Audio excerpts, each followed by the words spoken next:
Hello everyone. Today we shall start our discussion on the Romantic poets. Now, contribution of the Romantic poets like Wordsworth, Coleridge, Shelley, Keats, Blake, and Byron is a part of Unit C of Paper 1. So, we will be taking an in-depth study of each of these Romantic poets.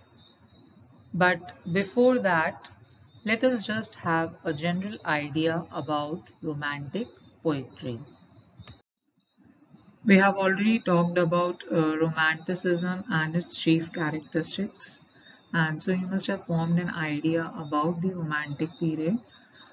Now, talking about the time frame of the Romantic period, it is from 1798 to 1832.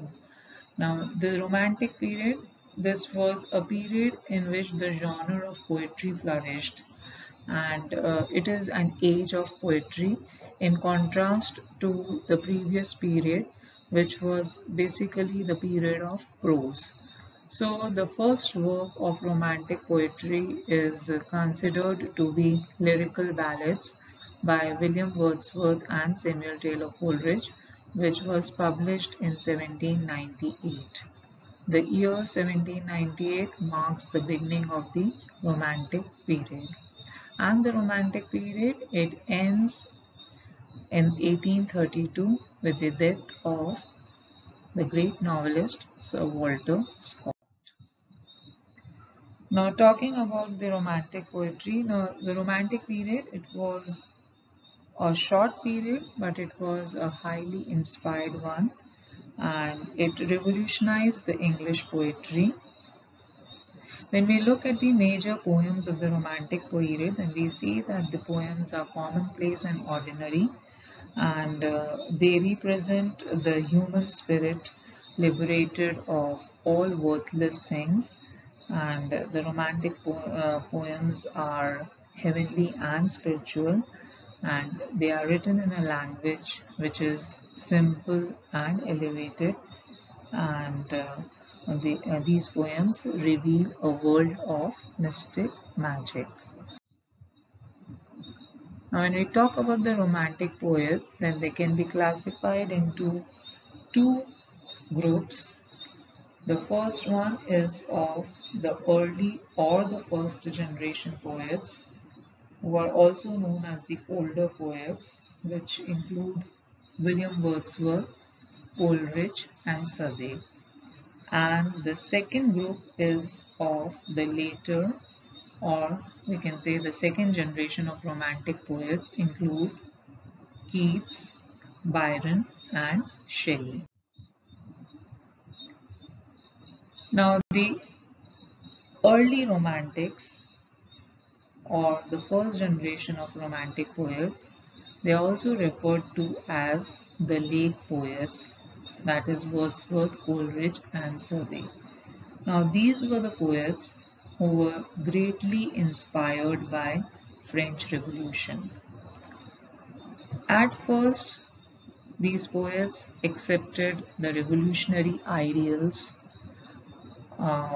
with great joy, but they were disillusioned by the later events, that is, imperialism of Napoleon and reign of terror. Now, talking about the French Revolution, we see that there were three phases of French Revolution. The first one was the doctrinal phase, that is also known as the age of Rousseau. The second, the political phase, which was the age of Robespierre and Dante. And the last one, that is the military phase, which was the age of Napoleon. Now, the first phase, that is the age of Rousseau, it had a great impact on the Romantic poets. Rousseau's slogan of return to nature, his primitivism, that is the belief that the beginning of the world is much better than the later stages of life, and individualism, had a great influence on the English thought and literature.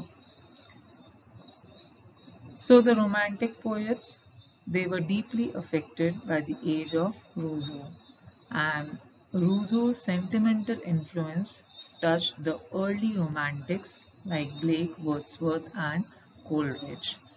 And it was because of the powerful influence of French Revolution which gave way to the publication of lyrical ballads. The second generation of Romantic poets include Byron, Keats, and Shelley. Now, all the three Romantic poets, they had tragically short lives.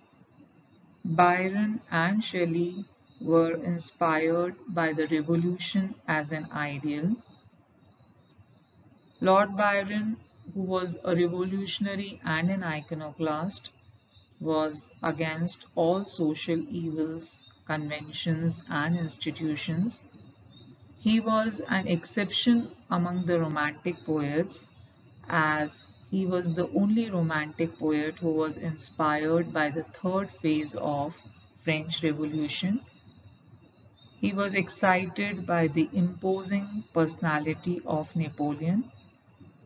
In his poetry, he advocated the cause of social and political liberty. Shelley was an idealist and a dreamer with a high passion and revolutionary zeal. And Keats was the Romantic poet who was untouched by the revolutionary ideals. Now, Ligui and Kazamian write about these two generations of poets. Uh, quote, the romanticism of late poets is a kind of purification and deepening of normal existence. It fronts society as an example and permanent solicitation. The second generation, on the contrary, sets up a decided opposition between the artist and his surroundings. Romanticism becomes a literature of social conflict. Unquote. So the comment of Ligui and Kazamian, it points out the difference between the two generations of Romantic poets. So we will take up each of these Romantic poets in detail. We'll talk about the biographical criticism. We'll take an in-depth study of the important works, and we'll see how they made an important contribution to English literature.